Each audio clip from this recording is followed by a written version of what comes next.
നോമ്പിന് തുടങ്ങിയതായിരുന്നു ഒരു കപ്പിൾ ഡേറ്റിൻ്റെ കൊതി. ഞാൻ കുറച്ച് മുമ്പ് ഇട്ടിട്ടുള്ള ഒരു ഷോർട്സിലും പറഞ്ഞിട്ടുണ്ട്, നമ്മളെപ്പോഴും പാരൻറ്റിങ് മാത്രമായിട്ട് ഇരിക്കാതെ കുറച്ച് കപ്പിൾ ടൈമും കൂടി എൻജോയ് ചെയ്യണമെന്ന്.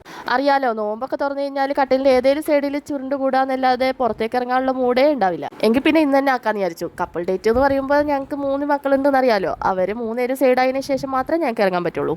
അത് ഫാമിലി ഡേറ്റ് ആയി പോകുമല്ലോ, അങ്ങനെയും പോവാറുണ്ട് കേട്ടോ. പക്ഷെ വല്ലപ്പോഴും മാത്രം ഇങ്ങനെയും ഞങ്ങൾ ഇറങ്ങാറുണ്ട്. അവരെ 3 പേരെ ഒരുപോലെ കിടത്തി ഉറക്കി ഞങ്ങൾ ഇറങ്ങുമ്പോഴേക്കും 10 മണി 11 മണി എന്തായാലും ആവും.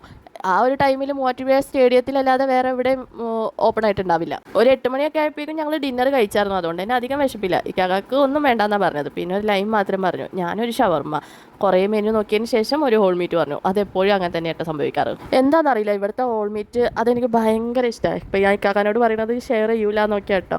പക്ഷേ ചുമ്മാതാ, എനിക്കും വലിയ വിശപ്പില്ലാത്തതുകൊണ്ട് തന്നെ ഞങ്ങൾ ഷെയർ ചെയ്താണ് കഴിച്ചത്. ഷവർമ്മ റുമാലി റൊട്ടിയിലേക്ക് മാറിയതിന് ശേഷം ഞങ്ങൾ ഫസ്റ്റ് ടൈം കഴിച്ചത് ഇവിടെ നിന്നായിരുന്നു, ഈ ഒരു ഷോപ്പിൽ നിന്ന്.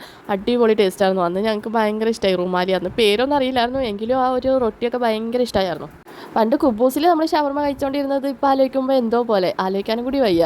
ഇപ്പോൾ റുമാലി ഒരു അഡിക്ഷൻ ആയിട്ടുണ്ടല്ലോ. ഒരുപാടൊന്നും ഞാൻ ഷൂട്ട് ചെയ്തിട്ടില്ല കേട്ടോ. ഞങ്ങളുടെ main intention couple time enjoy ചെയ്യാന്നുള്ളത് ആയതുകൊണ്ട് തന്നെ അത് നന്നായിട്ട് ആസ്വദിച്ചു.